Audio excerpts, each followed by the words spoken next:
Assalamualaikum warahmatullahi wabarakatuh.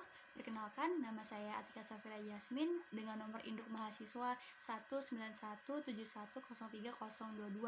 dari Prodi 5 Manajemen Dakwah. Di sini saya akan menjelaskan bagaimana kondisi pandemi COVID-19 pada saat ini dan juga penerapan protokol kesehatan.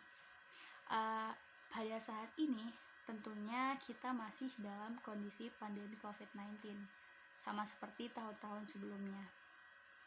Sudah banyak juga korban-korban yang berjatuhan karena virus mematikan ini.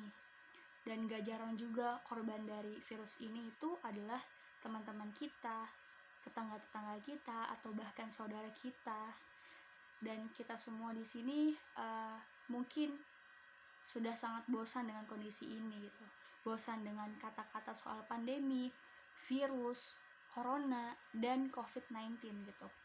Tapi perlu kita ingat gitu bahwa pandemi COVID-19 ini hanya akan berakhir apabila kita tetap tangguh, semangat, dan taat kepada protokol kesehatan gitu. Kalau gitu kita melihat orang-orang sekitar kita, teman-teman kita yang masih melanggar protokol kesehatan gitu, maka tugas kita wajib untuk mengingatkan.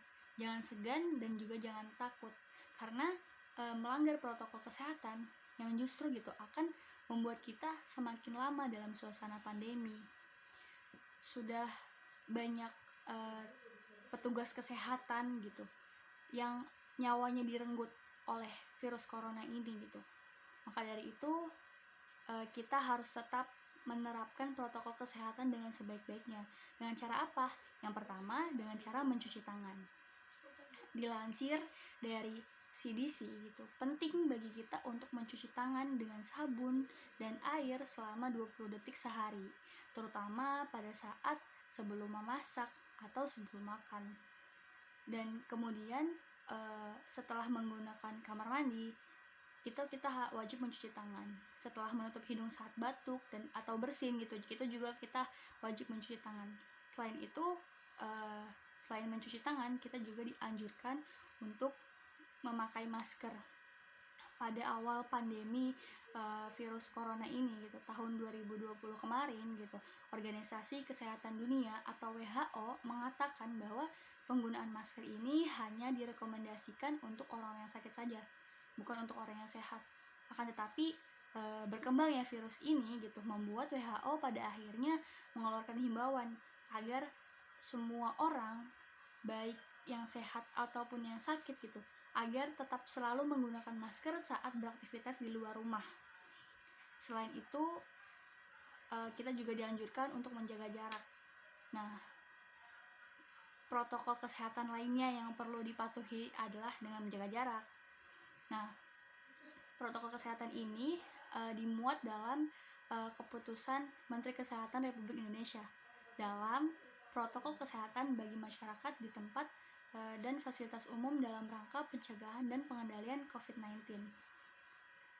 Kemudian yang selain itu adalah kita dianjurkan untuk menjauhi kerumunan dan mengurangi mobilitas. Seperti itu.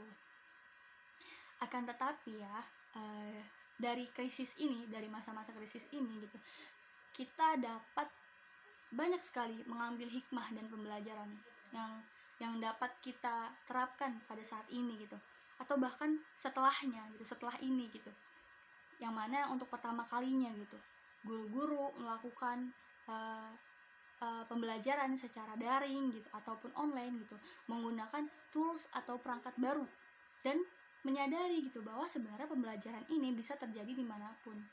Orang tua yang mana untuk pertama kalinya menyadari gitu bahwa sulitnya tugas seorang guru gitu, betapa sulitnya tantangan untuk bisa mengajari anak-anaknya secara efektif belajar di rumah gitu. Kemudian ini juga menimbulkan empati gitu kepada guru yang tadinya mungkin belum ada gitu ya. Guru, mahasiswa, siswa, dan juga orang tua, dosen gitu, sekarang menyadari bahwa pendidikan itu bukan sesuatu yang hanya bisa dilakukan di sekolah saja gitu, tetapi pendidikan itu pendidikan yang efektif itu membutuhkan kolaborasi yang efektif juga gitu dari seorang guru, dosen, siswa, mahasiswa, dan orang tua. Tanpa kolaborasi itu, pendidikan yang efektif ini tidak mungkin akan terjadi gitu. Kita sebagai mahasiswa, masyarakat Indonesia juga belajar betapa pentingnya kesehatan dan juga kebersihan, betapa pentingnya norma-norma kemanusiaan di dalam masyarakat, yang mana itu timbulnya empati, timbulnya solidaritas di tengah masyarakat pada saat pandemi COVID-19 ini, yang mana itu merupakan suatu pembelajaran yang harus kita kembangkan gitu, bukan hanya di masa-masa krisis saja, tetapi juga di saat masa krisis ini nantinya akan berlalu gitu. Ya, belajar ya memang tidak selalu mudah gitu, tetapi inilah saatnya kita berinovasi, saatnya kita melakukan berbagai eksperimen gitu.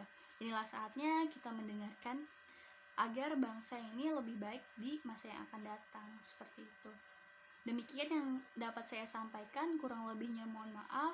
Wassalamualaikum warahmatullahi wabarakatuh.